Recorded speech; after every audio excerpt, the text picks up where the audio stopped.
हाल ही में देखा गया है कि अम्बेडकरवादी तरीकों से शादियों का प्रचलन तेजी से बढ़ रहा है, जो अपने आप में एक नई क्रांति की शुरुआत है। दरअसल अब दलित परिवारों में शादी विवाह के कार्ड में हिंदू देवी देवताओं की बजाय अम्बेडकर और तथागत बुद्ध के चित्र प्रकाशित करवाने का प्रचलन तेजी से बढ़ गया है। आज के पढ़े लिखे और अम्बेडकरवादी युवा आडंबर को छोड़कर अम्बेडकरवादी तरीके से शादियां कर रहे हैं।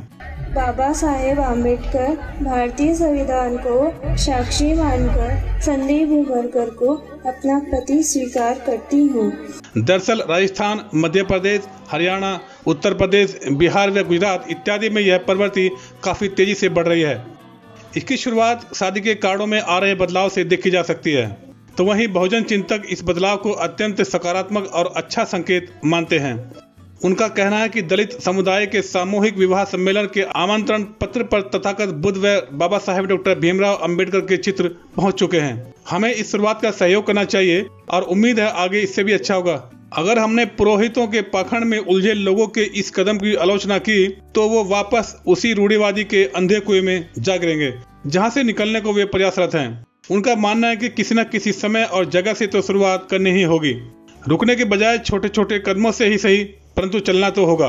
इसके बारे में खुला मंच ने जब कुछ अम्बेडकरवादी लोगों से बात की तो लोगों ने बताया, तो मेरा कहना यह है कि देखिए, बाबा साहब ने इतना बड़ा संविधान दिया, हम लोगों को गुलामी से निकाल के आज़ाद कराने का काम किया।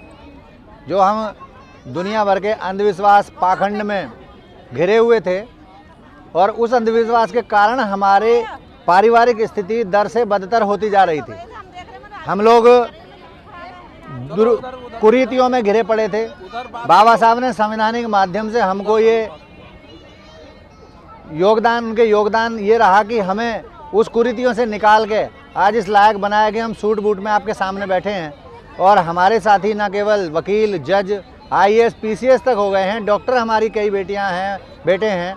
तो ये बाबा साहब की देन है।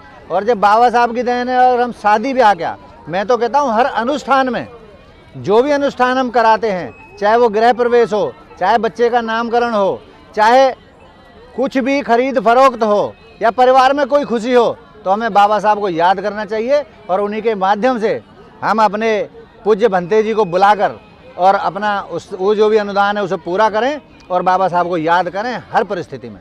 अगर कोई भी ब्राह्मण या कोई भी ज्योतिषी या कोई भी ये जो पाखंडवाद वाले लोग हैं आपको कोई डेट निकाल कर देते हैं और उस डेट पे कोई भी अनहोनी होती है तो उसके खिलाफ निसंदेह जो क्रिमिनल ऑफेंस और सिविल ऑफेंस दोनों बनते हैं और उनके खिलाफ हमें मुकदमा दायर करना चाहिए, क्योंकि या तो उनकी जिसको वो ज्योतिषी बोलते हैं, ज्योतिषी विद्या बोलते हैं, या तो वो विद्या नहीं है।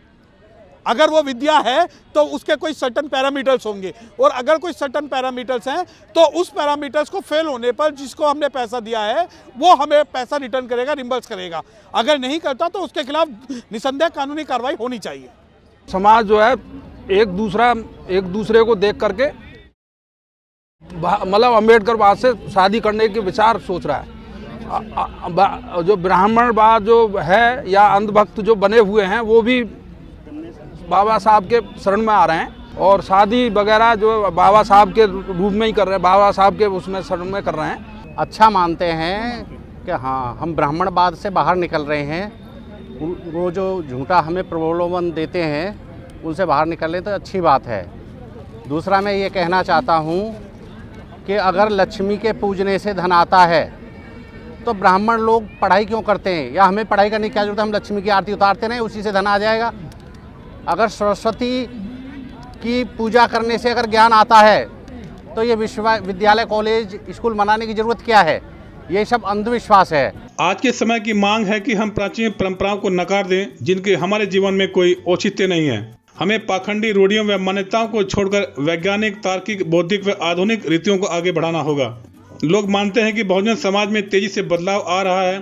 अब लोग ब्राह्मणों से कुंडली मिलान, मुहूर्त निकलवाने, दूल्हा दुल्हन के गठजोड़ के बाद मंदिरों में जात लगाने जैसी अवैज्ञानिक रस्मों को तोड़ रहे हैं और संवैधानिक तरीकों की ओर बढ़ रहे हैं। शादी के निजी व सामूहिक आयोजन के निमंत्रण पत्रों में आ रहे बदलाव निश्चित रूप से एक नई शुरुआत है।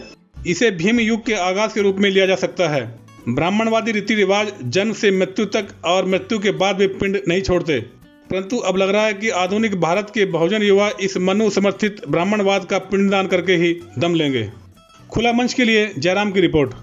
इसी तरह के वीडियो को देखने के लिए वीडियो को लाइक, शेयर और चैनल को सब्सक्राइब करें।